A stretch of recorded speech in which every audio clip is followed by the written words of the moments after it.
Bonjour les amis, si vous êtes un lecteur de Riposte laïque, si vous êtes un électeur d'Éric Zemmour, voire du Rassemblement national, je suis certain que pour vous, la France est devenue un coupe-gorge. Je suis certain que pour vous, l'islam est une religion qui menace quelque part l'identité de notre pays et surtout la sécurité et l'intégrité de ceux qui ne sont pas musulmans. Je suis convaincu que vous pensez que vous vivez dans un pays où il y a une africanisation des mœurs à l'école, où nos enfants sont pas en sécurité, où des gamins se massacrent entre eux, où des enseignants se font décapiter. Je suis convaincu que vous pensez que vous vivez dans un pays où il y a à peu près 200 coups de couteau par jour, où 70 à 80% des prisonniers sont des musulmans. C'est même le recteur de la mosquée de Paris lui-même qui le dit,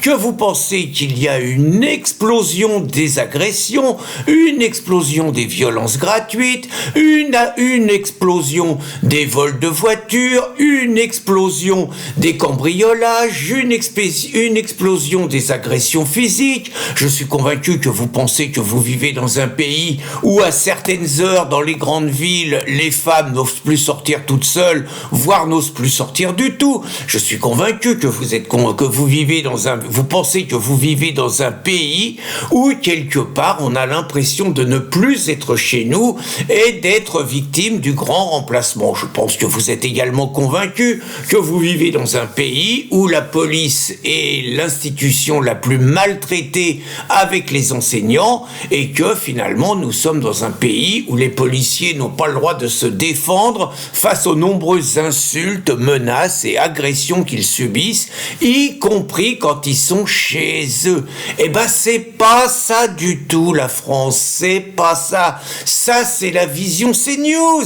C'est la vision haineuse. C'est la vision ségrégationniste. C'est la vision de ceux qui pensent que, par exemple, les musulmans, c'est pas une entité française. C'est la vision de ceux qui pensent que l'islam, c'est pas compatible avec la France. Eh ben, heureusement, il y a des gens beaucoup plus positifs qui appellent à une manifestation le 24 avril dans les rues de Paris contre le racisme, contre l'islamophobie, c'est intéressant, et pour défendre nos enfants. Alors attention, pas les enfants de Gaulois qui sont régulièrement agressés, rackettés, frappés gratuitement dans les écoles, pas les filles de Gaulois qui de temps en temps se font embarquer dans une tournante et dans un viol qui finit plutôt mal. Non, pas cela.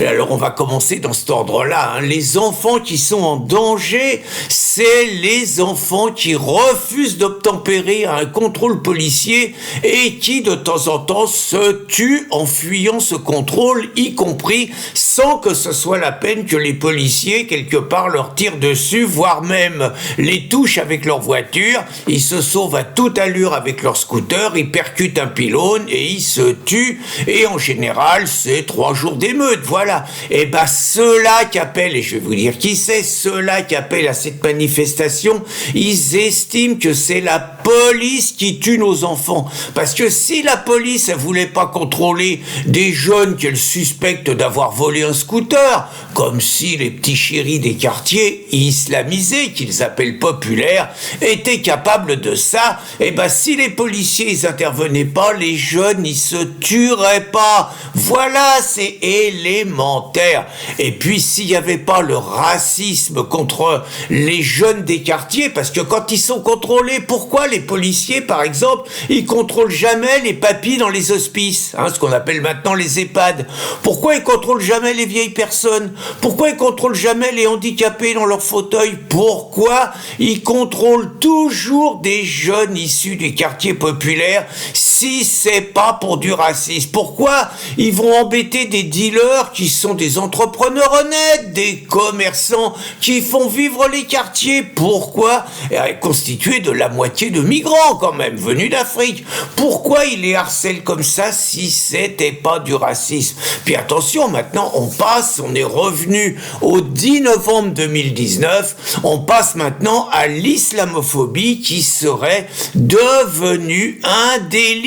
Donc on n'a plus le droit, on a le droit d'être catholicophobe, alors ça on a le droit, hein. On a le droit d'être athéophobe, on a le droit d'être anticapitaliste, il n'y a pas de problème. On a le droit d'être anticommuniste. Bon, c'est pas bien quand même. Mais bon, ça passe. Mais attention, islamophobe, c'est forcément du racisme. Et donc, on va manifester la gauche, hein, parce qu'on va quand même dire maintenant d'où ça vient. Hein. Ça vient naturellement des indigènes de la République. Ça vient de l'ancien CCIF qui a été dissous, mais qui continue à sévir depuis Bruxelles, sans que les dirigeants qui sont en France ne soient interpellés pour reconstitution d'associations dissoutes, ce qu'on fait juste avec les identitaires qui se prennent 48, 72 heures ou 96 heures de garde à vue quand même. Mais non, les islamos, on leur fout la paix, il n'y a pas de problème. Donc, l'ancien CCIF, naturellement l'inévitable Médine, est soutenu par Rachid Mélenchon, par des pans de la CGT, par le syndicat gauchiste solidaire et par tout ce que la France compte de gauchistes, compte d'antisémites, je dis bien d'antisémites, on va y revenir, compte d'ennemis de notre pays, compte de parasites, de nuisibles et de gangréneurs, payés par ailleurs et subventionnés par nos impôts. Alors il apparaît rien sur le conflit israélo-palestinien. Ils sont suffisamment malins pour ne pas mettre des mots d'ordre qui pourraient leur valoir l'anathème d'antisémite, ce que tous ceux qui sont les signataires de cet appel sont par leur façon de protéger quelque part les populations de Gaza et d'insulter l'État israélien qui ne fait pourtant que défendre ces populations. Donc c'est un antisionisme apparent qui cache évidemment un véritable antisémitisme. Vous voyez que celui qui était présent à la conférence de presse, c'est l'ineffable Thomas Porte, le député insoumis, qui sur 10 tweets en fait 9 a dégueulé sur Israël, à les qualifier de criminels de guerre, rien de moins, criminels contre l'humanité, des gens qui tuent plein de femmes, qui tuent plein d'enfants. C'est vrai que les Juifs, ils sont vachement méchants. Donc voilà, les amis, cette initiative, donc, qui résonne comme un crachat au visage de la France par rapport, je pense, à toutes les familles qui ont perdu un être cher. Je pense à Patrick Jardin, qui a perdu un être cher dans les attentats du Bataclan, dans les attentats de Charlie Hebdo, dans les attentats de Nice et dans toutes les agressions musulmanes que subissent nos compatriotes tous les jours lors de ce qui s'apparente à un djihad quotidien qu'ils subissent. Je pense à l'état d'esprit de ces personnes blessées de la vie quand ils voient quelque part les co-religionnaires des assassins se victimiser et inverser totalement la charge migratoire avec la complicité de Mélenchon, de toute la gauche immigrationniste et antisémite, des syndicats, des associations et de toute la vermine gauchiste.